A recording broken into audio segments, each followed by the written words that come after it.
అర్థమైంది ఏమర్థమైంది?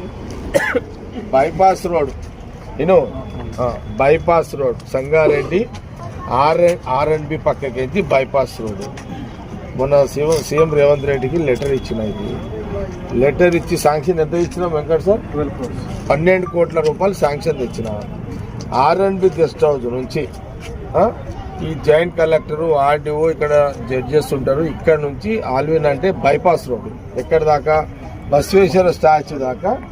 ఇది రోడ్డు వెడల్పు కోసము 12 కోట్ల రూపాయలు సీఎం రేవంత్ రెడ్డికి లెటర్ ఇచ్చి ఈ శాంక్షన్ తెచ్చిన. హెచ్ఎండిఏ ఫండ్స్ టెండర్స్ అయిపోయినాయి.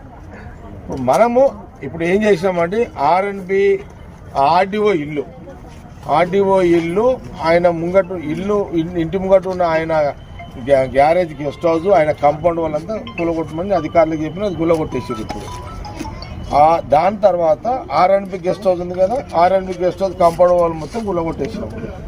ఇప్పుడు ఆఫీసులో మేము ప్రైవేట్ వాళ్ళకి కూలగొడతలేము, ప్రైవేట్ వాళ్ళు లేవు కూడా, వీళ్ళే ఉన్నాయి. తర్వాత జ్యుడిషియల్ ఉన్నాయి, అది మున్సిపల్ కమిషనరు వాళ్ళు చూస్తున్నారు అదంతా.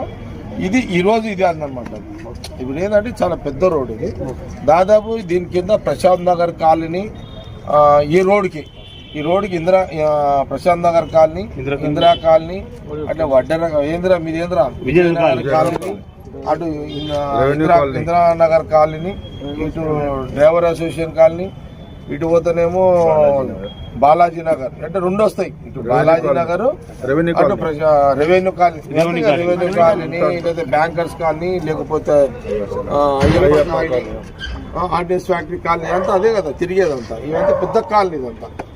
కాబట్టి ఈ రోడ్డు వెడల్పు అవసరం వచ్చింది ఇక్కడ. అందుకే ఈ వెడల్పు దానికోసము ఆర్డీఓ ఇల్లుకు సంబంధించిన కాంపౌండ్ వాళ్ళు ఆయన గ్యారేజ్ ఇప్పుడు గుల్లగొట్టేసారు, ఆర్ఎండ్బి గుల్లగొట్టేసారు. ఇంకా మిగతా కూడా అన్ని అఫీషియల్స్ ఉన్నాయి, అవన్నీ గుల్లగొట్టే కార్యక్రమంలో భాగమే ఈరోజు ఇదంతా స్టార్ట్ చేసారు. హెచ్ఎంబి అధికారులు, మున్సిపల్ అధికారులు మన టీం అంతా చేస్తారు. మొత్తం మీద వెడల్పు కార్యక్రమం మొదలైంది. ఇది సబ్జెక్ట్.